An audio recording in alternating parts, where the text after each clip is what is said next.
말씀은 고린도전서 3장 16절과 17절 2절입니다. 여기 앞에 화면 나왔습니까? 네. 그러면 짧은 절이니까 우리 한번 같이 읽겠습니다. 천천히 시작. 너희가 하나님의 성령의 것과 하나님의 성령이 너희에게 거하시는 것을 알지 못하므로 누구든지 하나님의 성령을 받으면 하나님이 그 사람을 멸하시리라. 하나님의 성령은 거룩하니 너희도 거룩하라. 아멘. 불이 좀 밝지 않아서 잘 안 보이네. 여러분, 우리 한 주간 만났는데 예배 분성 잡고 다정한 모습으로 한번 인사합시다. 사랑하는 성도님, 우리는 하나님의 성전입니다. 성전 되심을 축하합니다. 아멘. 여러분, 구약시대에 하나님의 성전은 하나님의 영 성령께서 임재하시는 상징입니다. 성전을 들어오면 여러분 앉으신 왼쪽에 여기 피아노 있는 조금 뒤로 거기에 등대가 있습니다. 7가지로 되어 있는 등대가 있고 이쪽에 뽀로로 나온 쪽에 이쪽에 보면은 진설상이 있습니다. 진설상은 떡을 넣는 상이죠. 그리고 여기가 휘장이 쳐져 있는데 여기는 지성소고 그 휘장, 지성소 앞 휘장에 보면은 금향료가 있어요. 이것이 성소 안에 있는 물건들입니다. 성물들입니다. 그리고 여기는 이제 뭐가 있을까요? 뭐가 있죠? 법궤가 있어요. 시연자가 있고 그렇게 되어 있습니다. 여러분, 성전은 여러분 아시는 대로 성전은 그 당시에 오실 메시아 되시는 누구죠? 예수님을 상징하는 거예요. 성전 자체도 하나님의 몸이요 예수 그리스도를 백향로, 금, 아카시아 나무 모든 것들이 하나하나 다 예수 그리스도를 상징하는데 특별히 성소에 있고 지성소에 있는 그런 선물들은 예수 그리스도를 직접적으로 나타내는 그러한 선물들입니다. 자, 그런데 왜 성소에 들어올 때 저쪽 왼쪽에 아까 뭐가 있다고 그랬죠? 뭐가 있다고 그랬어요? 등대. 등대는 왜 있느냐? 어두운 세상을 비추시는 빛 대신 예수님이에요. 저쪽에 진설상은 왜 있느냐? 떡은 왜 있을까요? 우리의 생명의 뜻 대신 예수님을 나타내는 거예요. 그 다음에 휘장과 비교해 와서 금향료가 있는, 금향당이 나타나고 금향료가 있어요. 금향료는 여러분과 저를 위해서 그 금향료 앞에서 아버지 하나님께 우리를 중보하시는 우리의 대언자 되신 예수님을 상징하는 거예요. 그래서 성소 안에서는 날마다 아니죠. 제사장이 예수 그리스도를 오실 예수 그리스도를 마음으로 생각하면서 성소 안에서 일을 하고 있는 겁니다. 그래서 성전은 하나님께서 계신 것이다. 자, 그런데 신약시대에 와서 오늘 저는 읽으신 이 사도 바울의 고린도전서를 보면은 신약시대에 하나님의 성전이 누구라고 그랬어요? 여기 나와 있습니까? 너희라고 하는 것은 1차적으로는 교회를 의미합니다. 교회는 하나님의 성전이다. 그리고 또 한 번 다시 의미하는 것은 여러분 성도 한 분 한 분이 성전이라고. 왜 그렇습니까? 여러분 구약시대는 성전 안에 하나님의 성령께서 임재해 계시기 때문에 성전이라고 그러거든요. 그래서 신약시대에 와서 교회나 여러분 우리를 성전이라고 하면 왜 성전이라고 부르죠? 뭐 때문에 그럴까요? 16절 하반절 읽어보세요. 16절 하반절.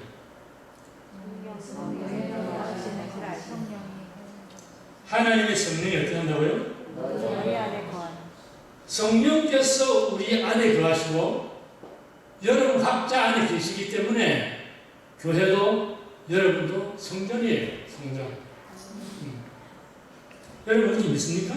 네. 그런데 여러분 보세요. 성전이라는 것은 이 유형적인 성전이나 또는 보이지 않는 우리 마음속의 성전이나 성전은 다 같이 성전인데 여러분 이렇게 생각해 보세요. 우리가 지난 주일날 여기 이사 오기 전에 플롤턴에 있던 교회 있죠. 거기도 성전입니다. 왜 성전이죠? 성전된 하나님의 성도들이 모여 사는 게 예배를 드리는 게 성전이잖아요. 이제 우리가 떠나왔죠? 거기는 이제 성전이 아니죠.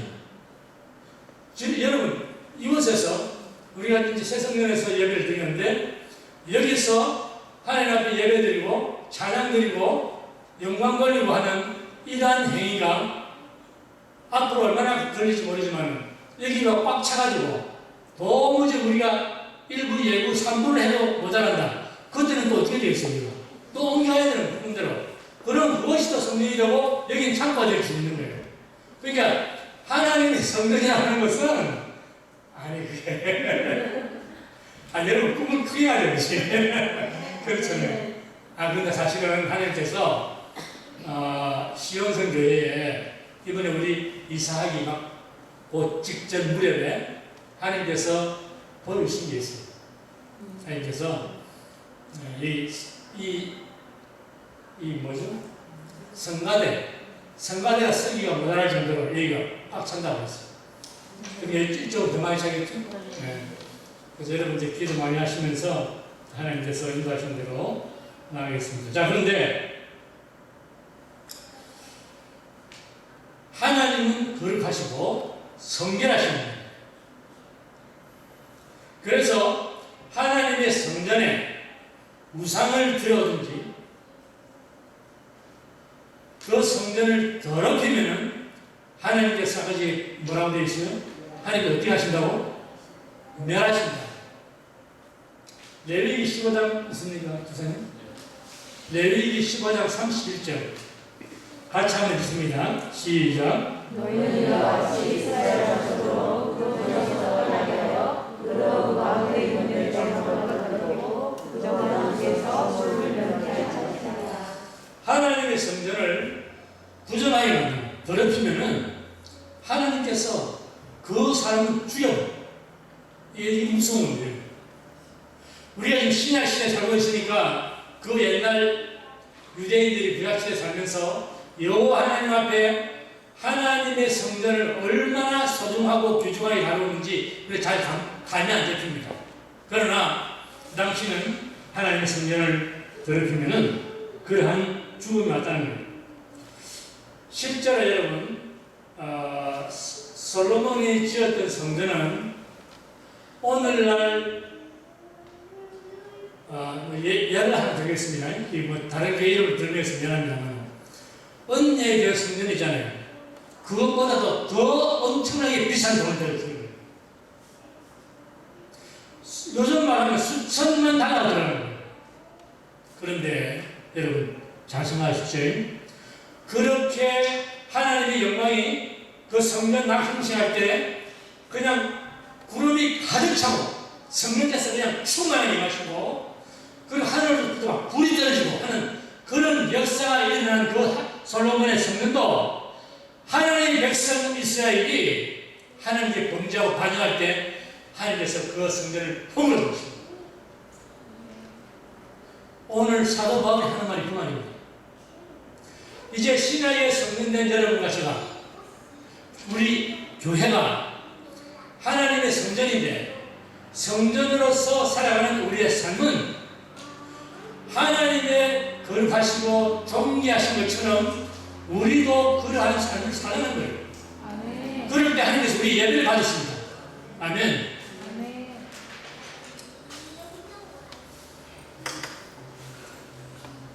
자, 여러분,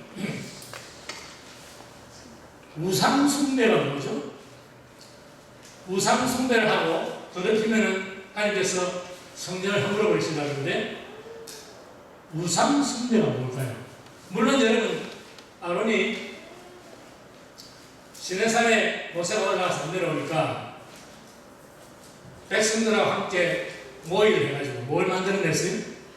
금송아지를 만들었어요. 야, 이것이 우리 아이고에서 우리를 이끌어낸 신이다, 우리 신이다. 그리고서는 거기다 경배하고 있어요. 그것도 우상이죠. 우상숭배죠. 그런데 오늘날 하나님께서 우리에게 말씀하신 우상은 뭐냐? 우상숭배는 뭐냐? 우리가 어떤 행위를 할 때 하나님께서 우리에게 우상숭배를 한다고 그렇게 하겠습니까? 영적인 의미를 생각해야 됩니다. 여러분, 이사야서 54장에 이런 말씀이 있어요. 너를 지으신 자는 내 남편이시라. 그 이름은 만군의 여호와시라. 이 말씀은 만군의 여호와 되신 하나님이 여러분과 우리의 아버지면서 동시에 남편이에요. 그렇기 때문에 믿는 자들이 영적으로 우상숭배를 하는 것은 우리의 남편 되신 하나님, 우리의 신랑 되시는 예수님, 그분을 사랑하고 그분만 바라보고 그분만 의지하고 그분께로만 나아가야 할 우리가 예수님 대신에 더 사랑하는 것이 있고 예수님보다도 더 내가 기뻐하는 것이 있고 즐거워하는 것이 있다면 그 자체가 우상이에요. 나는 하나님보다 돈이 더 사랑스러워. 그 우상이에요. 나는 예수님보다 내 남편이 더 좋아. 그것도 우상입니다. 예수님 어떻게 하시면 나보다 부모나 형제나 자매나 그런 사람들을 더 사랑하면 내 제자가 못 된다. 그렇게 말씀하십니다.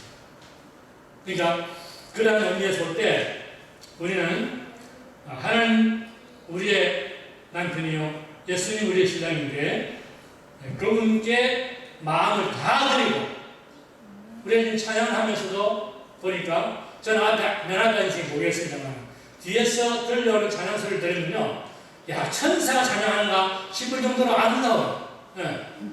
그런 것들이 하나님께서 우리에게 원하시는 바라는 거죠. 우리가 하나님 앞에 재물을 많이 가져서 재물을 많이 드리고, 물론 그것도 좋죠. 여러 가지 행위로서 하나님 기쁘시게 드리는데, 그러나 우리가 가졌든 못 가졌든 하나님께서 영광을 받으시는 그러한 신앙의 행위를 한다는 것 자체가 하나님께서 기뻐하시는 것이요, 우리에게는 하나님께서 은혜를 베푸시는 것이다. 그 말이죠. 네. 여러분 옆에 분 손잡아 볼까요? 다시 한번. 사랑하는 성도님, 만군의 여호와는 내 남편입니다. 믿습니까? 솔로몬 시대에, 여러분 오늘 어떻게 설교가 너무 길어질지 모르겠는데 그 대신에 기도는 오래 안 합니다. 몇 시간 안 할 때는 걱정이 마시고. 솔로몬 시대에 열왕기 하에 보면 천하 열왕들이 솔로몬의 지혜를 배우러 왔다. 예루살렘에 왔다.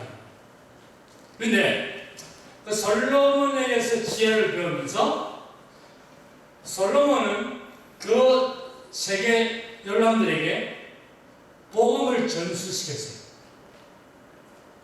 인도, 한국, 중국, 아프리카, 중동 어디 한 것 없이 그 모여든 모든 열방들이 솔로몬으로부터 복음을 전해받았습니다. 그 사람들은 자기 나라로 돌아가가지고 거기에서 그 복음을 토착화시키기 시작했습니다. 그런데 우리 한국에는 누가 가는지는 모르겠지만 한국에는 그 복음을 받아 들어온 사람이 한국적인 복음의 꽃을 피웠는데 그것이 여러분 잘 아시는 성춘향과 이도령이에요. 이것이 예수님과 우리와의 관계를 복음적으로 스토리를 만든 겁니다. 여러분, 춘향이는 이도령과 결혼을 하고 신혼의 담꿈도 제대로 이루지 못한 채 신랑이 과거를 보러 한양을 갔습니다.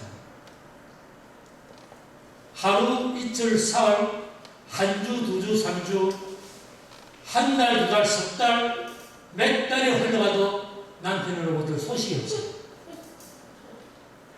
그런데 한편 변사또라는 자가 나타납니다. 기억나십니까, 여러분? 변사또가 춘향이를 감옥에 집어넣어요. 왜 그랬죠? 뭘 안 한다고? 수정 안 한다고. 맞아요. 그래서 춘향이는 감옥에서 핍박을 받고 고통을 당하는데 그러나 그녀의 이 정절은 변하지 않습니다. 자, 여기서 여러분 세 인물 등장했죠? 춘향이는 누굴까요? 그렇죠. 우리입니다. 또 이도령은 누굴까요? 예수님. 근데 변사또가 누구죠? 마귀예요. 맞아요. 여러분, 이 얘기는 사실은 그 이야기의 초점은 어디 가 있냐면 이도령이 몇 개월 후에 암행 의사가 되어서 돌아오든지 암행 의사 안 되고 거지가 돼서 돌아오든지 간에 신랑 되시는 이도령을 기다리는 누구? 춘향이의 절개를 하는 거예요. 여러분, 우리가 지금 예수님께서 재림하시기 직전에 살고 있다 이렇게 생각합니다. 그렇죠? 그걸 좀 믿고 있습니다. 맞아요. 그런데 예수님을 재림하시는 예수님을 기다리는 우리의 신앙이 세상에 빼앗겨버리고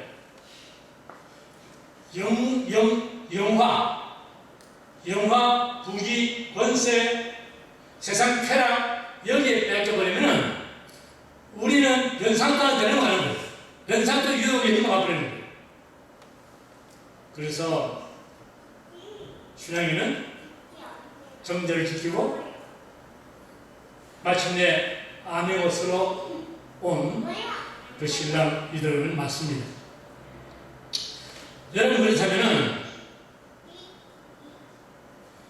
2000년이 지나도록 오신다고 하는 재림 예수는 아직도 오지 않고 기다리도 님은 오지 않는 그러한 때에 여러분, 우리는 자칫하면 마귀의 유혹에 넘어가기가 쉬워요. 그래서 춘향과 이도령을 통해서 우리는 우리의 믿음을 주님 오신 날까지 굳게 지키고 인자가 다시 세상에 올 때 믿음을 보겠냐고 탄식하시는 예수님의 음성을 들으면서 우리는 오실 예수를 기다리며 믿음으로 우리의 신앙을 지켜나가야 할 줄로 믿습니다. 다시 한번 해볼까요? 사랑하는 성도님, 우리 신랑 되신 예수님이 곧 오신대요. 아멘. 여러분과 저는 연약한 인간입니다. 그래서 우리는 인생을 살면서 생각으로, 마음으로, 행동으로, 말로써 범죄하기 쉬워요. 나는 신앙의 깊은 차원에 들어갔기 때문에 범죄한다. 그렇게 말할 수 없어요. 한 주간도 여러분, 한 주간도 살면서 여러분 어디에 계신지 모르지만 저는 큰 죄라고 생각지 않는 죄인데도 그 죄를 짓고 마음이 어떤가 하면 다윗이 말한 것처럼 여러분 가물에 마름같이 내 영이 막 그냥 땅바닥으로 땅속으로 막 내려가는 얼마나 괴로운지 몰라요. 다른 사람은 생각할 때 우리 죄라고 생각 안 하는 죄인데도 그렇게 되요. 그래서 막 너무 심해가지고 입에서 막 구역질이 나고 토하려고 해요. 그렇게까지 죄의 힘이라고 하는 것이요 우리를 사로잡습니다. 그래서 하나님께서는 우리에게 그러한 이 악한 세대에 살고 있는 우리에게 한 가지 방편을 주셨는데 그것이 뭐냐면은 만일 우리가 우리 죄를 뭐하면 자백하면 저는 미쁘시고 의로우사 우리 죄를 사하여 주실 것이요 우리를 모든 불의에서 어떻게 해주시다? 깨끗게 하십니다. 여러분 하나님께서 우리에게 주신 방편은 자칫하면 우리가 조그만 실수하고 조그만 범죄를 해가지고 그것 때문에 눌려가지고 일어서지 못하는 그러한 우리 마음이 될까봐서 그분은 예수 그리스도의 피로서 다시금 정결하시는 거예요. 다시금 새롭게 하시는 거예요. 다시금 회복시키는 거예요. 그래서 여러분 우리의 신앙생활에서 우리가 비록 때로는 실수하고 넘어지고 그렇게 하기 쉽지요. 그러나 중요한 것은 넘어지는 것이 문제가 아니라 다시금 십자가 붙들고 인생이 중요하단 말이에요. 그것이 우리의 신앙의 표시입니다.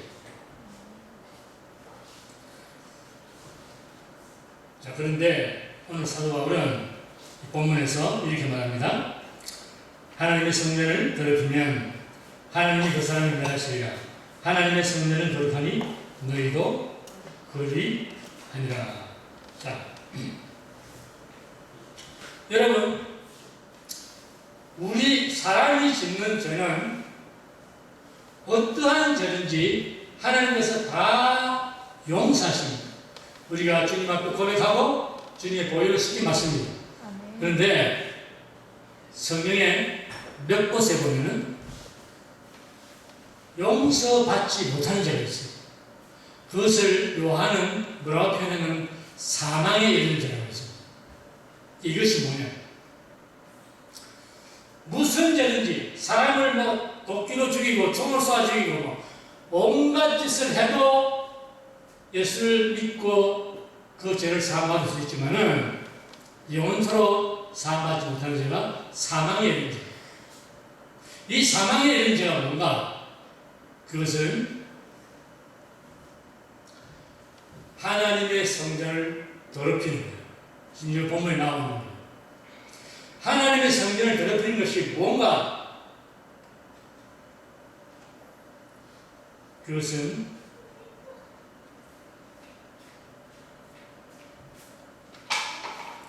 교회를 분열시키고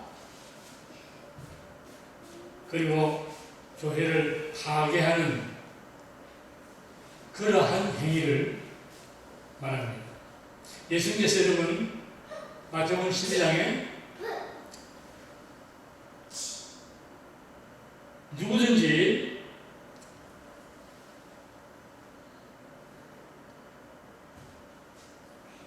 누구의 사람의 모든 모든 죄와 회방은 사심을 얻되 성령을 회방하는 것은 사심은 얻지 못한다. 이것이 성전 안에 계시는 성령님을 그분을 괴롭히고 분열시키고 이런 것들은 사함이 없다는 것. 여러분 17절 상반절에서 말씀하시는 성전을 더럽힌다고 하는 것은 그러한 행위를 의미합니다. 1차적으로는 파당을 짓는 고린도 교회 성도들에게 한 말이에요. 그러나 전체적으로 볼 때 하나님의 성전되는 교회, 하나님의 성전된 성도를 의미합니다. 그래서 여러분과 저는 하나님의 성전이요, 또 교회가 하나님의 성전인데 우리의 하나님의 성전된 우리의 삶은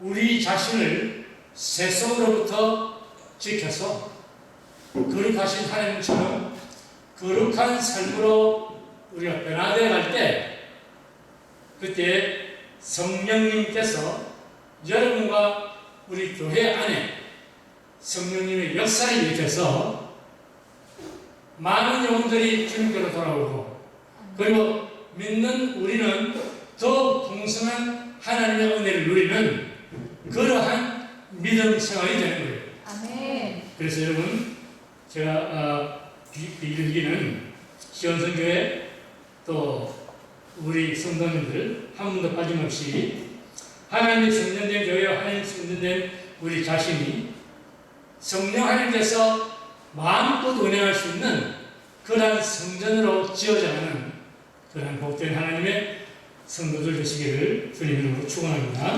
네. 기도하겠습니다. 여러분 오늘은 우리가 처음으로 드리는 예배입니다. 이곳에서 앞으로 이제 많은 날을 하나님 은혜 가운데 우리 하나님께 영광 돌리는 신앙 행위를 할 터인데 다른 금요 예배와는 달리 오늘은 꿇어 앉아서 기도할 자리가 없고 그래서 그저 앉아서 간단하게 몇 분간만 기도하면서 하나님 앞에 하나님의 은혜, 하나님의 사랑, 하나님의 어떠하심, 하나님의 자비하심, 하나님의 영광스러움, 하나님의 존귀하심 이 모든 것들을 생각하면서 하나님께 감사와 찬양과 영광과 존귀만 올려드리는 그 기도를 하겠습니다. 그래서 우리 함께 기도하면서 하나님을 사랑하는 마음을 표현하겠습니다. 다 같이 기도하겠습니다. 사랑의 아버지 하나님, 이제는 저희를 주님께서 부르시